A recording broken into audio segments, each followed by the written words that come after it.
साथियों, आप सभी का इस प्लेटफॉर्म पर स्वागत है। यहाँ पर हम लोग आगामी RO ARO 2021 की परीक्षा के लिए कुछ महत्वपूर्ण करंट अफेयर देख रहे हैं।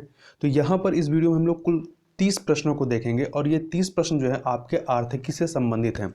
और ये जो करंट अफेयर हैं ये आपके जो प्रतियोगिता दर्पण मैगजीन आती है वो उसका दिसंबर वाला जो संस्करण है उसमें ये दिए गए हैं। तो ये आपके आर्थिकी से संबंधित काफ़ी महत्वपूर्ण प्रश्न हैं जो आपके आगामी RO के लिए महत्वपूर्ण साबित होंगे। चलिए एक बार देख लेते हैं इनको। पहला प्रश्न है, सार्वजनिक क्षेत्र की निम्नलिखित में से किस कंपनी को महारत्न कंपनी का दर्जा अक्टूबर 2021 में प्रदान किया गया है? तो पावर फाइनेंस कॉर्पोरेशन को दिया गया और इस पर कुल 11 महारत्न कंपनियां हो गई हैं। तो अगला प्रश्न है, सार्वजनिक क्षेत्र की एक कंपनी को महारत्न का दर्जा दिए जाने से अक्टूबर 2021 के अंत में देश में महारत्न कंपनियों की संख्या कितनी हो गई है? तो कुल 11 हो गई है। और देश में सार्वजनिक क्षेत्र की कितनी कंपनियों को नवरत्न कंपनी का दर्जा अक्टूबर 2021 के अंत में प्राप्त था? तो महारत्न 11 हो गई हैं और नवरत्न कितनी है? 13 हैं। ठीक है, आगे चलते हैं। महारत्न के दर्जे के लिए निम्नलिखित में से कौन सी शर्त पूरा होना आवश्यक है? पहला, कंपनी को नवरत्न का दर्जा पहले से प्राप्त हो, बिल्कुल सही है। दूसरा, विगत लगातार 3 वर्षों में कंपनी का औसत निवल लाभ 5,000 करोड़ से अधिक हो, यह भी सही है। तीसरा, विगत 3 वर्षों में कंपनी का औसत वार्षिक टर्नओवर 25,000 करोड़ से अधिक हो। तो तीनों ही शर्तें पूरी होनी चाहिए, तो इसलिए डी ऑप्शन सही हो जाएगा। कृषि मंत्रालय के अक्टूबर 2021 के तीसरे अग्रिम अनुमानों में 2020-21 में देश में बागवानी उत्पादन हॉर्टिकल्चर प्रोडक्शन लगभग कितना आकलित किया गया है? तो 33 करोड़ टन आकलित किया गया है, ए ऑप्शन। भारत में फलों का कुल उत्पादन 2020-21 में लगभग कितना अनुमानित किया गया है? 10 करोड़ टन अनुमानित किया गया है, ए ऑप्शन।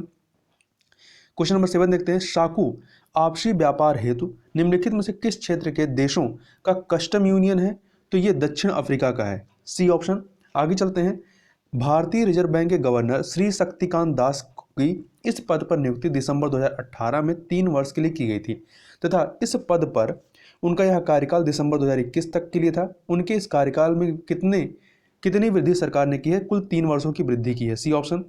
वरिष्ठ बैंकर श्री AK गोयल को सत्र 2021-22 के लिए भारतीय बैंक संघ इंडियन बैंक्स एसोसिएशन IBA का चेयरमैन बनाया गया है। श्री गोयल निम्नलिखित में किस बैंक के प्रबंध निदेशक सह मुख्य कार्यकारी अधिकारी हैं?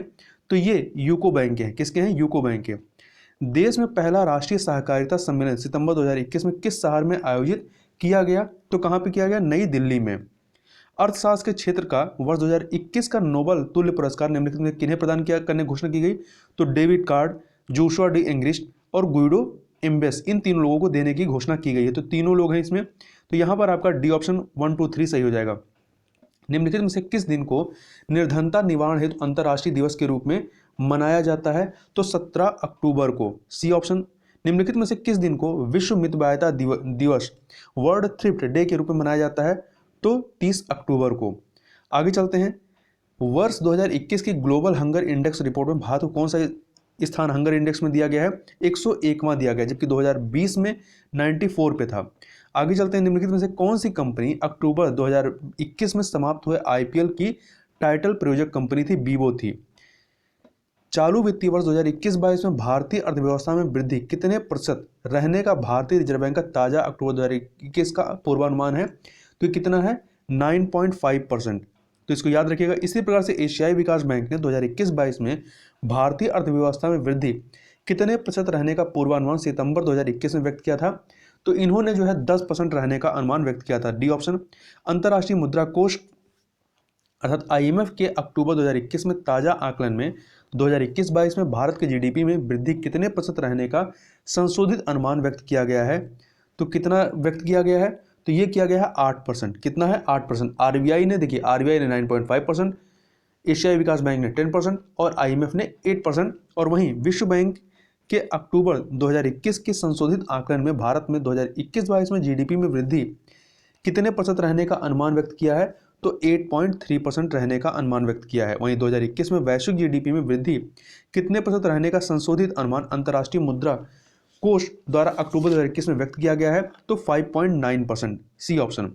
भारतीय रिजर्व बैंक ने अक्टूबर 2021 की अपनी द्वैमासिक मौद्रिक नीति के तहत निम्नलिखित में किस दर में 0.25% बिंदु की कटौती की है? रेपो दर, रिवर्स रेपो दर, सीमांत स्थायी सुविधा दर, इनमें से उपयुक्त में से कोई नहीं, डी ऑप्शन। चालू वित्तीय वर्ष 2021-22 में मौद्रिक नीति की कितनी द्वैमासिक, जो दो मास पे होती है, समीक्षाएं अभी शेष हैं? तो 2 समीक्षाएं अभी शेष हैं।